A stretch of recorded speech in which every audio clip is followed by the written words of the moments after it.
존윅으로 재미를 본 라이온스게이트는 암살자들의 세계라는 흥미로운 설정으로 프랜차이즈를 확대하려는 욕심을 가졌습니다. 존윅 시리즈를 필두로 세계관을 확장하면서 컨티넨탈 호텔의 역사를 다룬 드라마에 이어 최근에는 여성 캐릭터를 주인공으로 한 스피노프인 발레리나도 제작해 야망을 키우는 중입니다. 발레리나에 대한 소식을 처음 들었을 때는 할리우드가 할리우드했다는 생각뿐이었습니다. 성공한 영화가 하나 있으면 속편이든 뭐든 간에 만들어서 뽕을 뽑는 게 할리우드의 특기라는 것에서도 그렇고 은근슬쩍 여성 캐릭터를 내세우는 것도 할리우드의 트렌드에 충실한 전략입니다. 다만 스피노프라고 해서 기존의 존윅 시리즈에 등장했던 캐릭터를 가져온 게 아니라 새롭게 창작하는 도전을 택했다는 건 의외입니다. 보통은 아주 잠깐이라도 등장했다가 관객의 눈길을 단번에 사로잡았거나 주인공의 주변 인물을 조명한다는 이점을 가지고 스피노프를 제작하기 마련인 것과 달리 발레리나는 존윅 시리즈와 세계관을 공유한다는 것만 유지하고 새로운 캐릭터를 꺼냈습니다. 이 바람에 얼마나 주목을 받을지는 미지수지만 액션을 좋아하시는 분들께는 강추합니다. 솔직하게 말씀드리면 트리거의 리뷰를 업로드했던 날에 발레리나를 보고 왔는데 괜히 저 스스로가 굉장히 민망했습니다. 왜냐하면 트리거도 총격 액션이 꽤 좋았다고 만족하던 와중에 발레리나를 보니까 이건 뭐 차원이 다르다는 말이 절로 나올 정도로 감탄했기 때문입니다. 절대 우리나라의 영화와 드라마를 무작정 깎아내리고 싶진 않으나 진짜 할리우드는 넘사벽입니다. 저도 모르게 존윅을 기대하고 있었던 건지 발레리나도 판타스틱 4처럼 첫인상은 별로였습니다. 존윅의 경우는 거창한 서사 없이 빠르게 본론으로 들어갔던 게 액션에 환장하는 사람들을 더 매료시켰던 반면 발레리나는 지극히 정석적인 단계를 거치느라 주인공인 이브의 어린 시절부터 보여줍니다.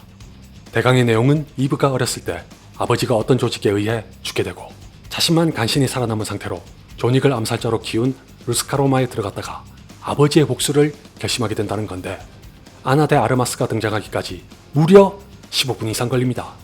이 말인즉슨 알고 보면 진부하고 구차한 서사에 지나지 않는 이브의 어린 시절을 감내하고 봐야 한다는 뜻입니다.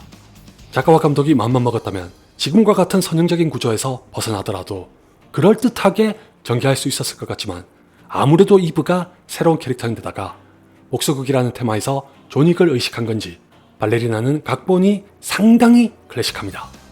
그렇게 15분이 넘는 시간을 소비하고 마침내 아나 데 아르마스가 입으로 나오는 순간 모든 것이 달라졌다. 같은 극적인 반전을 기대하시면 안됩니다. 아나 데 아르마스를 맞이하고서도 비슷한 시간 동안 이브가 암살자로 키워지는 과정을 지켜봐야 하기 때문인데 천만다행으로 이 파트는 꽤 쓸모 있습니다. 예고편에서 보셨다시피 존윅이 잠시 등장해 이브와 대화를 주고받는 장면도 있으니까 그럭저럭 견딜만 하실 겁니다. 존윅 외에도 반가운 캐릭터들을 보는 걸로 위안을 삼다가 약 30분이 됐을 쯤에 이브가 첫 임무에 투입되면 이제부터는 액션의 별천지가 펼쳐지니까 마음껏 즐기시면 됩니다. 참고로 벌써 소문이 다 퍼졌을 것 같긴 하지만 수영씨와 정동씨는 그냥 없다고 치셔도 됩니다. 그나마 정동씨는 액션으로 작은 역할이 남아있으나 수영씨는 제가 다 무한할 지경입니다. 굳이 캐릭터 포스터까지 나올 필요는 없었을 것 같아 국내 마케팅으로 쓴 줄 알았는데 수영씨 외에도 별 의미 없는 캐릭터들이 죄다 포스터로 나온 걸 보면 애초에 현지 마케팅이 유별납니다. 자, 이제 본론으로 들어가서 발레리나의 액션은 존윅과는 또 다르게 아주 미쳐날듭니다. 뭐가 어떻게 다른지 해서 이브가 루스카로마에서 훈련하던 중에 교관한테 들은 조언이 중요하게 작용하는데 남자를 상대로 선천적인 약점 때문에 좌절하고 상심하니까 넌 언제나 적보다 작고 약할 거라며 이런저런 말로 다그치다가 여자처럼 싸우라고 합니다. 뭐 요즘은 워낙 별의별 걸로 예민한 세상이라 이 대사를 어떻게 받아들일지는 듣는 사람에 따라 다를 수도 있지만 일단 제가 볼 때는 자신의 한계를 인정하고 정면으로 승부하기보다 상대를 속여서라도 우위에 설 수 있도록 영악하게 싸우라는 것 같았습니다. 실제로 저 조언을 들은 이브는 대뜸 남자의 급소를 차서 손쉽게 제압하는데 성공합니다. 이게 왜 중요하냐면 당연하게도 이브는 존윅과의 비교 자체가 불가합니다. 남자와 여자로서의 차이는 물론이고 업계에서 최정상에 있는 인물과 이제 막 암살자가 된 인물이 동등하다면 그게 더 말이 안 됩니다. 더군다나 신체 능력이 중요할 수밖에 없는 암살자라면 결코 무시할 수 없는 조건이기 때문에 발레리나의 액션은 존윅과 사뭇 다릅니다. 예컨대 존윅이 구사하는 액션이 대대로 한 분야의 음식을 파고든 장인이라면 이브가 날뛰는 액션은 맛있다는 음식을 다양하게 총망라한 뷔페 레스토랑입니다.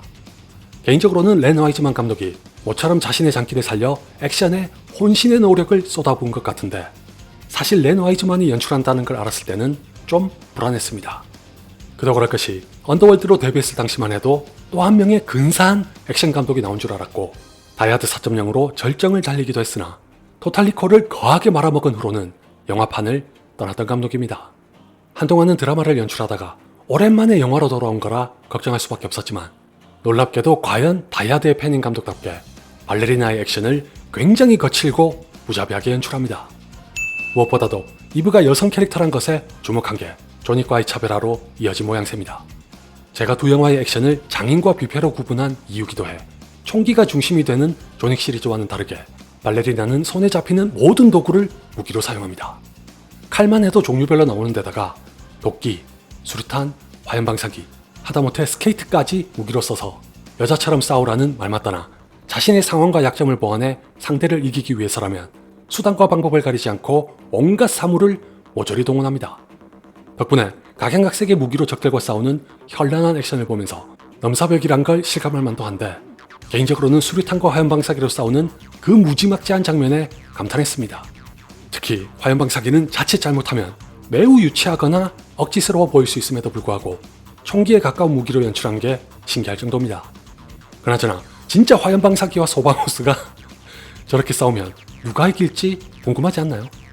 뿐만 아니라 렌 와이즈만이 미술과 액션의 일가견이 있는 건 틀림없다는 걸 재삼 확인할 수 있는 게 발레리나는 여러 장면에서 공간의 구조와 특성을 기가 막히게 활용합니다. 대표적으로 이브가 총기를 내버려둔 채 굳이 수류탄으로 싸우는 장면은 좁디 좁은 구역으로 나뉜 석조 건물이라는 걸 역이용해 혼자서 다수를 상대하는 영리한 전략을 뽐내거니와 어떤 장면에서는 언더월드에서도 봤을 법한 공간을 배경으로 모두가 보고 싶어 했을지도 모를 격전을 시원하게 선사하기도 합니다. 그렇기 때문에 존윅 같은 영화를 기대하신 분들에게는 어쩌면 아토믹 블론드보다 실망스러우실 수도 있으나 액션 자체를 좋아하신다면 만족도가 높으실 거라고 생각합니다. 만약 저한테 F1 이후로 딱 한 편의 영화만 추천하라면 단연코 발레리나입니다. 한국 영화와 비교하면 액션의 수준이 모든 면에서 말도 안 되게 높은 영화라 반드시 극장에서 보시는 걸 추천합니다. 노 타임 투 다이에서 작다면 작고 크다면 큰 활약을 했던 아나 데 아르마스의 연기가 이번에야말로 불을 뿜으니까 여러분께서는 어떻게 보실지 몰라도 저한테는 별로 좋지 않았던 30분만 견디신다면 액션 영화가 뭔지 유감없이 증명해 줄 겁니다. 액션 영화에서 액션만 건지면 더 바랄 게 없지만 이왕이면 다홍치 마라는 말처럼 서사까지 뒷받침되는 영화를 마다할 이유는 없습니다. 대신에 서사란 게 꼭 대단한 의미를 품고 있거나 탄탄한 구성이 필수인 건 아니라 감상에 지장이 없는 선이라면 충분합니다. 할리우드의 존윅이나 테이큰, 우리나라는 아저씨 등이 그런 영화라 엄청난 반응을 얻은 데 반해 발레리나는 아까 말씀드렸다시피 과욕이 화를 자초합니다. 전반부가 지나치게 구식이라 지루하기도 하고 이브가 맞은 비극의 원흉이자 복수의 타겟이 되는 조직은 정작 영화를 다 봐도 뭔지 알 수가 없습니다. 무슨 사이비 종교단체인 것처럼 말하긴 하지만 가브리엘 번이 연기한 리더가 총장으로 불린다는 걸 빼면 제대로 된 정보가 없어 어리둥절합니다. 최소한 총장이 왜 그렇게 무언가에 집착하는지, 이브의 아버지와 다른 한 캐릭터는 왜 빠져나오려고 한 건지, 조직은 왜 그런 사람들을 죽이려고 하는지는 풀어야 기껏 나열한 서사의 조각이 맞춰질 텐데 죄다 무시하고 쭉 밀고 갑니다. 어떻게 보면 뚝심이 대단한 한편으로 이럴 바엔 빼는 게 나아 보이기도 합니다. 사실 이건 굳이 꼽자면 말씀드릴 수 있는 단점이고 영화를 보는 동안에 크게 거슬렸던 건 아닙니다. 다시 한번 말씀드리지만 30분이 지난 시점부터는 감탄의 연발이라 반하고 또 반할 수밖에 없었습니다. 개인적으로는 이미 한참 오래전부터 더 이상 새로울 게 없을 것만 같았던 액션에서 이런 영화가 주기적으로 나오는 게 신기합니다. 정말 죄송하게도 액션의 짜임새와 퀄리티에서 한국 영화는 비교가 안 된다는 걸 발레리나로 절감했습니다. 이게 단순히 자본의 차이에서 오는 거라면 어쩔 수 없으나 다른 문제가 있다면 더 열심히 노력해서 부디 할리우드와 맞설 수 있는 날이 오길 고대합니다.